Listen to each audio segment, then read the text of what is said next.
industrial facility relies on the automation of their mechanical and electrical systems. This trend is only set to increase, especially as larger, smarter, more complex systems and buildings are constantly under construction. So, how do we control these systems and what devices are used to achieve that? That's what we'll be covering in this video, which is sponsored by Telecontrols. Telecontrols are one of the leading manufacturers in the automation industry since 1963.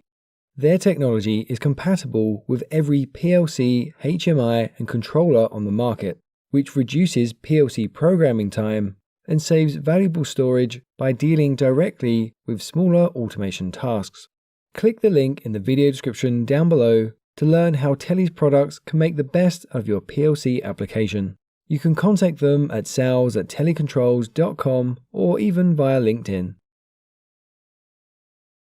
PLC stands for Programmable Logic Controller.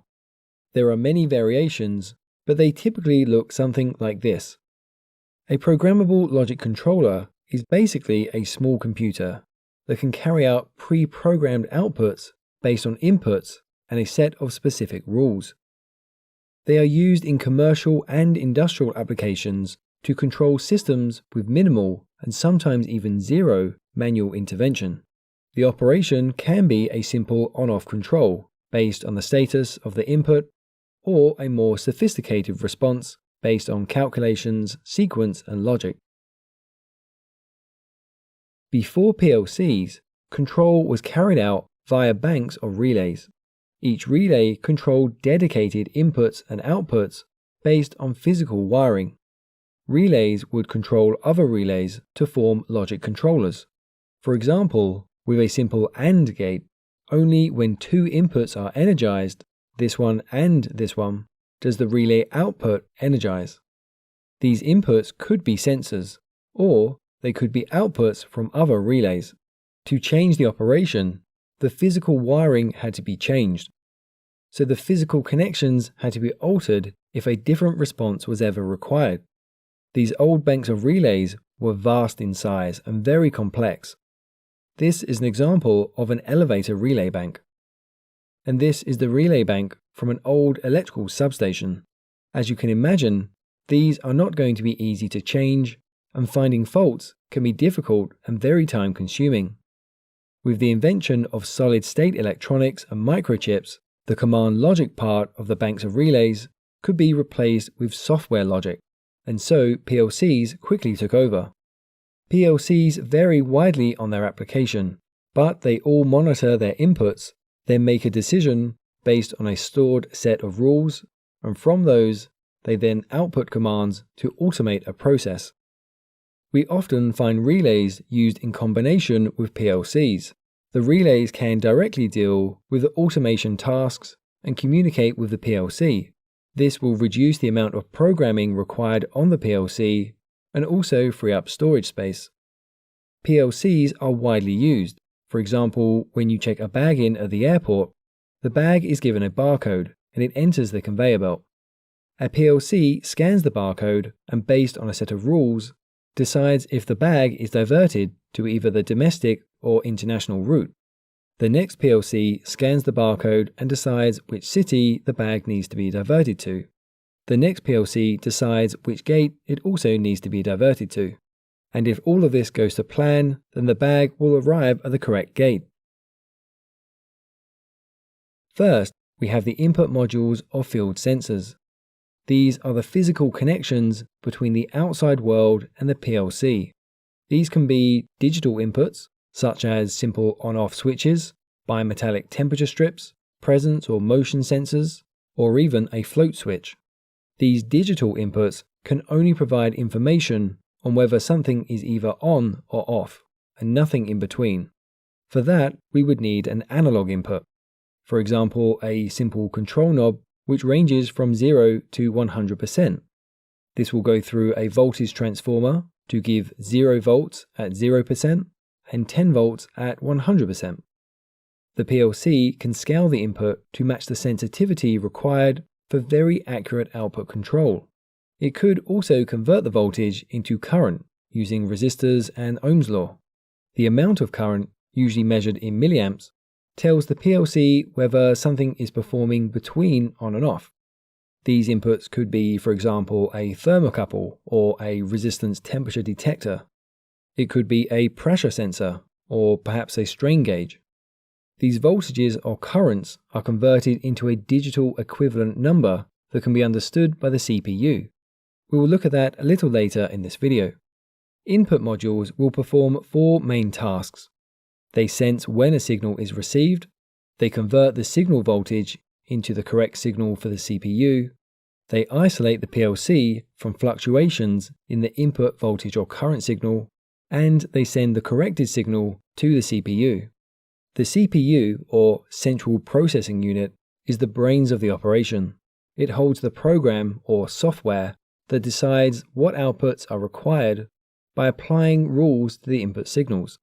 The CPU typically consists of a microprocessor, which does the work based on the input value and the logic in the program, a memory chip to store the program. This will also store the output history, any faults or alarms, etc. Then we also have other integrated circuits. These can be things such as Modbus and LAN connections, which allow us to remotely communicate with, reprogram, or even monitor the device. Then there's the output modules, or field output devices. This is providing the signal to the device we are controlling. For example, a simple indicator light, a solenoid valve, a motor starter, a variable frequency drive, etc. There are some other parts, such as a battery to keep the PLC alive in the event of a power failure. There might be a small screen for a user interface to allow some configuration. There will need to be a time clock and calendar to operate a device at the correct time. And there will also need to be a power supply to provide the low voltage used by the CPU as well as the input and output modules.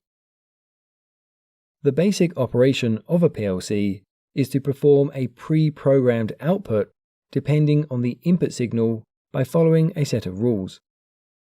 The PLC completes the following stages in its basic operation. First, there is the input scan, which detects the state of the inputs. Then the program scan, to see what needs to be done. Then it will execute the program logic to actually implement what the rules state. Then it must update the outputs to operate output devices based on the program requirements. Finally, the housekeeping for self-diagnostics, communications, updates, and reporting. The scan time, which is the time it takes to complete all the stages, depends on the sensitivity, the resilience, and system processing time. Analog inputs tend to take longer to process compared to more simple digital on-off inputs. For example, a water tank might have a very fast scan time of 2 milliseconds, and this will prevent overfilling. But a room temperature control can be much slower, perhaps 100 milliseconds. Let's see an example of a simple response. We have a bimetallic strip temperature sensor, a PLC, and a boiler. The bimetallic strip bends as it becomes hot and cold, so we can use this to detect if the room is at the desired temperature, and from this control the boiler. When the room is at the correct temperature, the circuit is complete and the PLC receives a signal, so the boiler is off. When the room temperature drops, the circuit is no longer complete and the PLC detects this change on the input. It reacts by sending an output signal to turn the boiler on. This is very simple, and we could also use a simple relay to achieve this. However, a PLC is better because it has a time function. So it can check the time before switching on the boiler. For example, the building might be empty at nights and on weekends, so we don't want the boiler to turn on then. The PLC is told the room is too cold. It checks the time and date to see if it's allowed to turn on, and then, based on this, decides whether to turn the boiler on or leave it off. We can then add extra functions and inputs, for example, a motion sensor on the input. The thermostat tells the PLC the room is too cold. The PLC will check the time to ensure it is allowed to turn the boiler on, and now it can also check to see if the room is occupied. For example, there could be a public holiday that isn't listed on the calendar, The building is empty, so the boiler doesn't need to turn on. In this next, more sophisticated example, we have a thermistor, a PLC, as well as an actuator valve. The thermistor can provide a temperature scale rather than a simple on-off input like the bimetallic strip. The actuator valve can open anywhere between 0 and 100% to control how much hot water is provided to heat the room. For this, we would use a PID control loop, which stands for proportional, integral, and derivative control. We won't go into too much detail on PIDs, but essentially this will control the valve position to ensure it only opens enough to suit the difference between the room's desired temperature and the room's actual temperature. For example, if the room temperature dropped very slightly, we don't want the heating valve to instantly open 100%, because the room will heat too quickly and this will overshoot the desired temperature. At this point, it will then instantly turn off and the cycle will repeat. Instead, we want the valve to gradually open in proportion to the demand. So, if there is a small temperature difference, the valve slowly opens a small amount. If there is a large temperature difference, the valve opens further and faster. It then decreases as it approaches the desired temperature until the valve finds the perfect position to maintain the desired room temperature. Let's see a more complex example. In many commercial buildings, the heating or cooling system will use a control strategy known as an optimizer.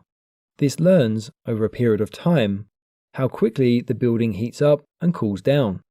It then starts the heating or cooling system at the optimal time, before the building will be occupied. For example, if the staff are due to turn up and start work at 9 a.m., the heating system knows that it will need to turn on at 7 a.m. to ensure that the rooms are all at the correct temperature. Let's say this system has a PLC with the optimizer software installed. This controls an actuator valve for the heating system. This system also has two pumps, which are set up in duty and standby configuration, so only one pump runs at a time. The PLC will decide which pump to turn on, based on whichever has the lowest number of previous run hours. The PLC will monitor a flow sensor to detect if the pump turns on when told to do so. If the pump fails to turn on, the PLC receives an alarm and it will cut the power.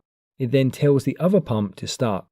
However, before the heating system and pump start, the PLC will check with the clock, should the heating turn on today, and if so, at what time will the building be occupied? The clock says yes, the scheduled occupancy time is 9 a.m. The PLC then checks the current temperature of the room and calculates the difference between this and the desired temperature. It then checks the outdoor temperature to calculate how long it will take to heat the building, because on a very cold day, there will be a greater heat loss, and so this will take longer. From this, the PLC calculates what time it needs to turn the heating system on so that the building is at the desired temperature ready for 9 a.m. There are many advantages of PLCs, but some of the main ones are as follows. The control software is stored locally, so in the event of a building energy management system failure, the PLC can carry on working. The connections between the PLC inputs and outputs are made by the software and not by lots of physical wires. PLC installations are smaller than hardwired relay banks, but they can still use relays where needed. PLCs are much easier to reprogram. Fault finding is easier and faster. You can load the same program onto multiple PLC units to save time. You can also expand the inputs and outputs with more